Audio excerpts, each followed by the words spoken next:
A'udzu billahi minasyaitonir rajim. Bismillahirrahmanirrahim. Alhamdulillahi rabbil alamin wa bihi nasta'inu ala umurid dunya waddin. Assalatu wassalamu ala nabiyyina Muhammadin sallallahu alaihi wasallam wa ala alihi wa man tabi'ahum bi ihsanin ila yaumiddin. Amin ya rabbal alamin. Assalamualaikum rekan-rekan sekalian yang berbahagia. Alhamdulillah pada kesempatan yang sangat berbahagia ini kita bisa ketemu lagi ya, melanjutkan cerita kita, kajian ringan kita, ngobrol santai kita seputar Quran, seputar tafsir dan hadis Islam secara umum ya.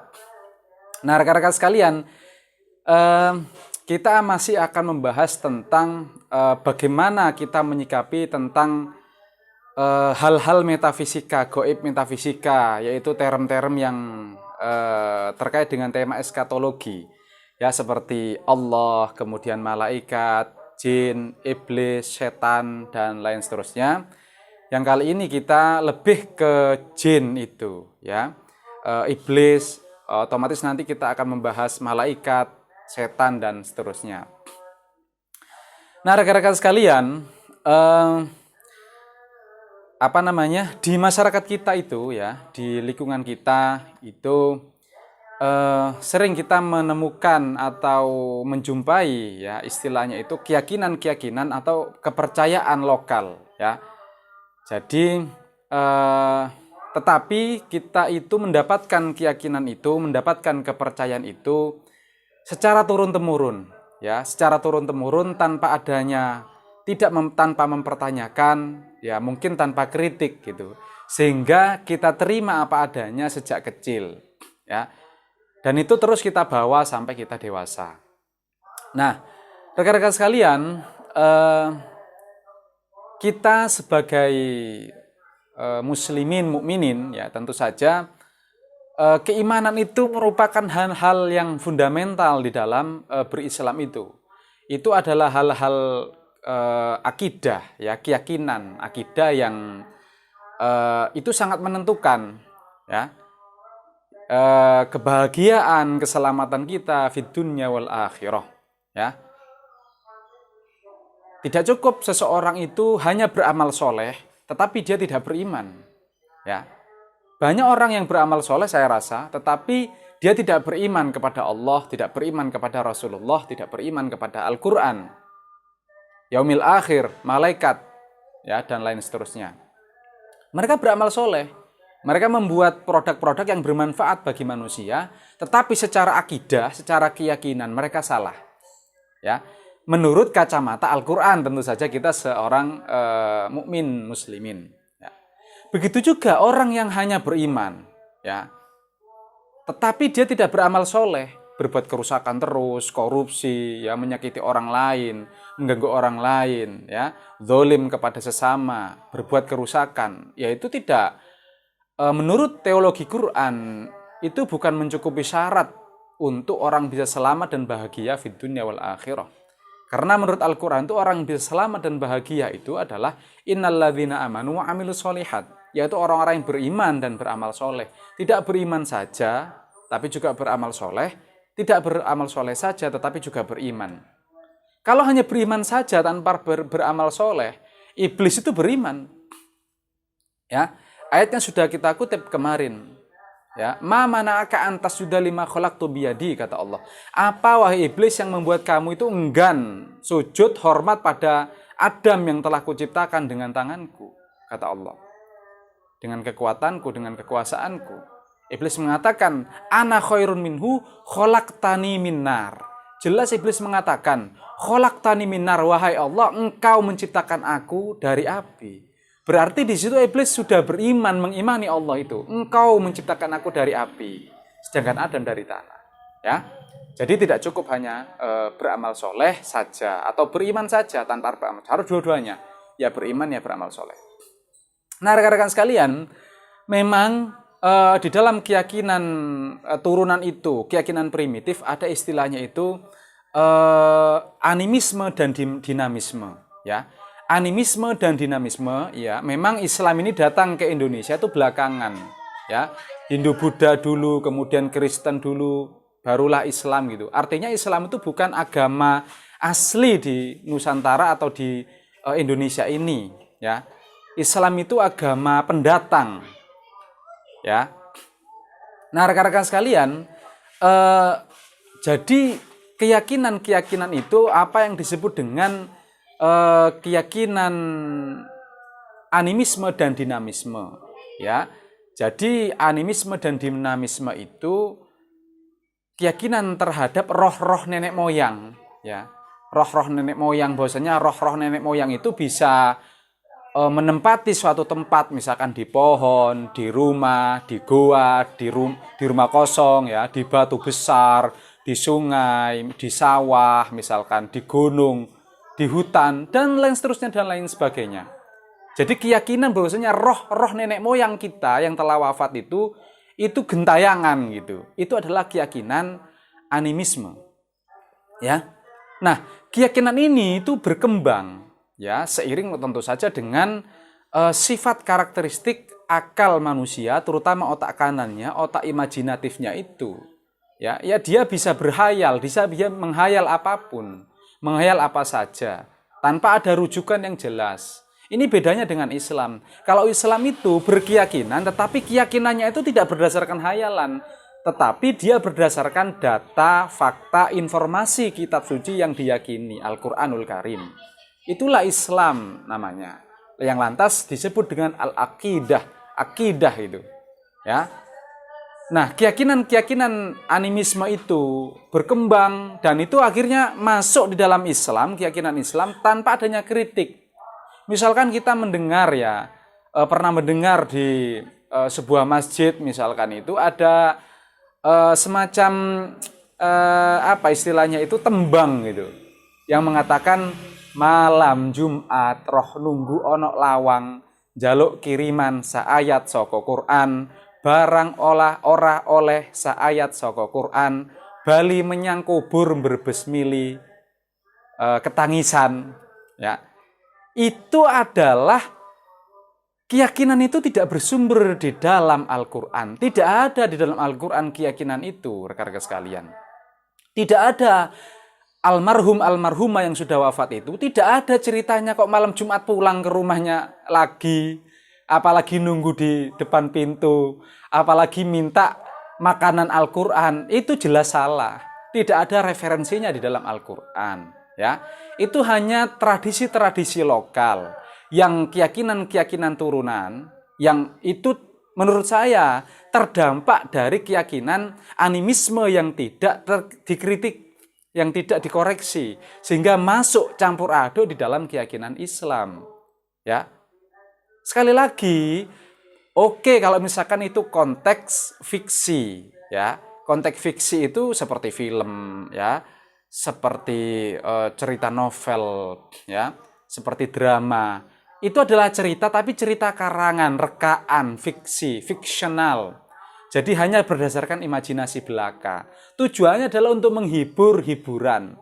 Di dalam konteks sastra, di dalam konteks itu, ya memang nggak ada masalah karena memang itu hiburan, itu entertainment. Tetapi menjadi berbahaya ketika yang fiksional itu, yang imajinasi itu, yang hayalan itu diyakini sebagai akidah, diyakini sebagai keyakinan Islam. Nah, ini berbahaya. Ya. Keyakinannya menjadi campur aduk antara keyakinan yang memang itu diajarkan oleh Al-Qur'an, oleh agama ini dengan keyakinan campur aduk keyakinan yang lain. Ya. Tentu saja ini berbahaya secara akidah, seperti itu. Ya kan? Nah, rekan-rekan sekalian, itu yang pertama. Kemudian ada konsep yang disebut dengan dinamisme.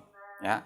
Dinamisme itu keyakinan, ya, bahwasanya benda-benda tertentu itu memiliki kekuatan, ya. Misalkan ake atau keris atau cincin atau kalung atau tulisan-tulisan kaligrafi, ya, atau misalkan benda-benda pusaka, tanduk kerbau, terus itu apa namanya itu bambu itu yang cabangnya itu pas di garisnya itu, diyakini itu punya kekuatan yang dimaksud adalah kekuatan gaib, magis, mistik, klenik, gitu loh. Ya, disebutkan bahwasanya, oh kalau memakai benda itu menjadi sakti, kalau memakai benda itu menjadi karisma, kalau memakai benda itu jimat itu ya biasanya ya, itu katanya menjadi pelaris dagangan, menjadi pelet. Itu di Banyuwangi itu kental hal-hal yang seperti itu. Ya, nulis huruf-huruf Arab itu di kertas, dilepet-lepet, kemudian dibuat kalung, dibuat sabuk, dibuat gelang dan lain seterusnya dan lain sebagainya. Itu adalah keyakinan dinamisme yang tidak ada di dalam Al-Quran dan bahkan dilarang di dalam Islam. Kenapa soalnya? Itu bisa mengotori kemurnian dari akidah Al-Quran, akidah Islam itu. Jadi akidah keyakinan di dalam Islam itu bukan berdasarkan hayalan, bukan berdasarkan imajinasi, tetapi berdasarkan data fakta Al-Quran. Hadis pun jelas Rasulullah itu urusan metafisik yang seperti itu selalu berdasarkan pada Al-Quranul Karim. Ya. Nah, rekan-rekan sekalian, sekali lagi di dalam konteks fiksi, ya oke tidak masalah karena itu dianggap sebagai entertainment belaka. Ya, tidak dianggap sebagai keyakinan. Tetapi ini berbahaya kalau kita kita cekokin gitu. Kita tanamkan, ya kita doktrinkan kepada anak-anak kita. Sehingga anak-anak kita itu memiliki keyakinan-keyakinan yang salah. Kalau ini tidak dikoreksi, maka dibawa sampai besar. Akhirnya menjadi rusak itu akalnya. Ya, takut-takut, khawatir-khawatir dan lain seterusnya dan lain sebagainya. Nanti bisa merembet kemana-mana. Ya. Yang ketiga, rekan-rekan sekalian, keyakinan itu juga lantas berkembang. Bahwasanya nanti ada jin sosok gitu ya. Yang kalau orang Banyuwangi itu menyebutnya dengan prewangan gitu. Jadi dianggap makhluk-makhluk halus antah berantak tadi itu bisa berinteraksi dengan manusia. Bisa bekerja sama dengan manusia. Ya. Maka lantas memunculkan istilah paranormal, dukun, ya, orang pintar dalam tanda kutip dan lain seterusnya dan lain seterusnya. Itu tidak ada rekan-rekan sekalian, tidak bisa di dalam Islam itu. Nanti akhirnya ada kesurupan dan lain seterusnya dan lain sebagainya. Itu tidak ada. Nanti insya Allah akan kita tinjau fenomena kesurupan dan seterusnya itu secara saintifik gitu. Nah, rekan-rekan sekalian, kita sudah tahu bahwasanya ketika kita melihat kosakata al-jin dan iblis kemudian setan di dalam Al-Quran itu, kalau itu ditinjau secara materialnya, memang jin itu adalah energi. Dia memang goib, tidak kasat mata. Maksudnya itu dia tidak kasat mata, tetapi dia adalah hal yang fisik, bukan metafisik. Dia energi itu bisa dipelajari oleh sains. Jin itu bisa juga berarti manusia yang memiliki sifat-sifat tertentu yang membedakannya dengan al-ins. Ya, sedangkan iblis ini adalah energi negatif. Ya, energi negatif yang memang sejak perjanjian primordialnya itu bertugas untuk menyesatkan keturunan Adam itu. Ya, yang itu diizinkan oleh Allah memang untuk menguji anak Adam ini. Ya. Sedangkan setan itu adalah energi iblis tadi yang sudah diaktualisasikan oleh manusia, dituruti oleh manusia, maka lantas menjadi manusia setan.